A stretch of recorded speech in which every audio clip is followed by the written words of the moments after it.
I drove up behind our car, mine and my husband's, and there was a colored man getting out of the car as I drove up.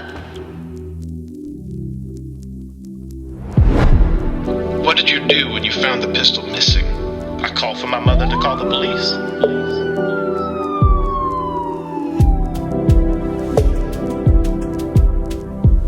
That's the man there that got me. That's the man right there.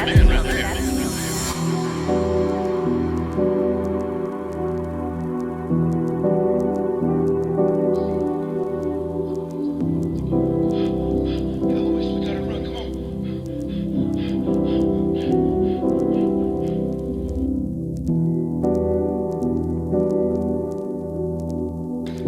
I was just pulling the trigger. It happened so fast, like I say, I was scared when the man turned. I wasn't hardly aiming, just pointing the gun at him and firing.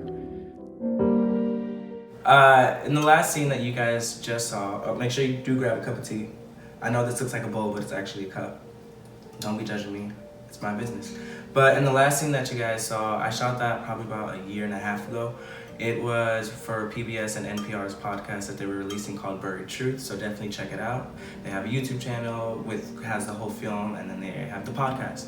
So I was very fortunate to shoot that. It was around the time that they were looking for casting for Emmett Till, and Tyler Perry Studios hasn't opened yet, but it was super cool. Anyways, basically the whole preface of the scene, if you guys didn't understand it, it's set in Macon, Georgia in 1962. I play AC Hall, and then the girl that you see is my girlfriend, ELOISE Franklin. Basically, we have just come out of a date, and a couple blocks away there was a white woman and her husband who pull up into a driveway. And they say that they see a Negro kid jump out of the car, and then when they went into their car, they saw that their pistol was missing. So they call the cops get there, and they're like, well, can you describe him? And she's like, well, if I see him, I can tell you who he is. They jump in the car. Me and my girlfriend just come out from a wonderful date night. We were dancing. I was walking her home, And then I see cops sirens, and I see the lights pull up in front of me. And then something tells me to run. This is all a true story, the whole podcast, the whole case, everything is all true. So ELOISE Franklin, which is my girlfriend, she was still alive at the time. She wasn't that happy with us that we released that and so on and so forth, but I'm hoping that we did do justice. But I had a pit feeling in my chest and in my stomach saying I had to run. So that's when you hear me I tell her, run ELOISE, we gotta go. She freezes up and I start running, and then the cops just come out, and the lady is like, oh, that's him.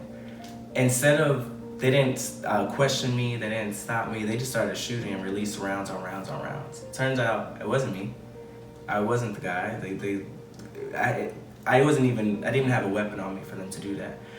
After all the trials and so on and so forth, the two gunmen were prosecuted. So unfortunately for Ahmaud Arbery, that wasn't the case. On February 23rd, he was 25 and he was running in Brunswick, Georgia, in Glenn County, and just running down the street. And it's crazy because I just found out about this yesterday, and it was released, the video, 2 days ago, but yet he was killed, or what people are saying publicly lynched, February 23rd, and there was no justice. There was it's weird. So basically, he was running in Georgia, and you see in the video, which I'm not going to show here, I'm not going to show any pictures of those men because they ain't getting that light here. No, you could go watch the news, you guys probably seen it, but they basically blocked the road, and you see them armed, and he's just literally jogging. He tries to duck. He fights Travis, which Gregory's son.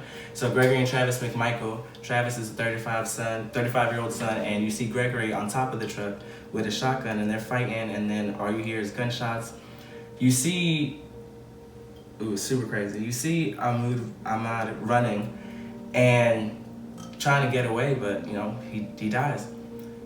When the cops went to tell the mother, Wanda Cooper, they said that her son was involved in a robbery gone wrong, and there was a fight between the homeowner, him, and a gun. But then the video was released, and it's not the case at all. If you guys did not know, this man, Mr. Gregory McMichael, for over a decade, over 30 years, he was a decorated police officer and investigator in Glynn County. And basically, they're gonna believe anything he says. They said that he thought that he was a robber that was robbing the county or the area. Who the hell? He was retired. Who are you to stop that? Who are you? You're not a cop. You're retired. You should be chilling at home. Who are you to try to stop someone and then on top of that kill them? Doesn't make any fucking sense at all. Sorry for cursing, y'all. Sorry, kids. But it just doesn't make any sense, and it makes me so mad because thankfully I had the opportunity to do a podcast and a film based on what we're going through right now. But, you know, in my case, there was justice, but in this, when is justice going to be served? So the first and the second prosecutor within the case, they both had to drop out due to conflict of interest. Second prosecutor went as far to write a statement and release it and saying that he believes that Gregory and Travis are innocent and it was basically self-defense. But then you see the video now and I'm basically, you look like an ass. You really do. You guys all look stupid. Now there's a third prosecutor trying to, not having any conflict of interest, not even living within the area, trying to help out the case. Now it's in the grand jury and hopefully there's justice to be served, but I know that a lot of people were asking about that and I'm just, you know what, did you know that? Did you know that he was a police officer? So like, it's just, it's crazy. Honestly, I think protests shouldn't be happening right now due to COVID-19. And all this information I got from an activist called Sean King, who was on ABC News. What is up? Go check out his YouTube channel. But he really does break it down in an amazing way. I'm gonna definitely put the link down below. But definitely just throw out your opinions. If you guys want to really protest, put up your phone, record something, throw it up there. Instead of going out there, because right now, I bet you if a whole bunch of black people were to go and protest right now, it would be a whole riot. But down here in Florida, there was people at the beach doing a whole bunch of rioting and shit, but nothing happened. So just sit down, pull up your phones, give your 2 cents in, be educated about it, and move on. Like, justice has to be served. Like, good always wins at the end. So like, it's really crazy. Oh, another thing. When this video was released 2 days ago by Sean King, and he said that he got the video anonymously. And you can see in the video that there's somebody driving, recording, basically like plotting the whole thing. Like he knew everything was gonna go down, so he was recording. I think a police officer obviously sent that to Sean King, trying to like rebel within the county because everything is so hush-hush within this case. It's been 3 freaking months. I think these are just allegations, you know? These aren't facts. Nobody has said this is just my opinion, but I honestly believe the police officer must have sent that video to him so people can see it, and knowing that he would release that. And he is heavily involved within the case and helping out Miss Cooper, which is his mother. So I'm super glad that he got that video, and it's super sad to see it, especially as a black man. But man, justice has to be served, honestly. But justice has to be served for Ahmaud and his family because it's crazy. It really is. Honestly, if you guys like this video, this is like my first video kind of like breaking down a certain topic. Let me know if you like it. Make sure you give it a like. Make sure you give it a subscribe.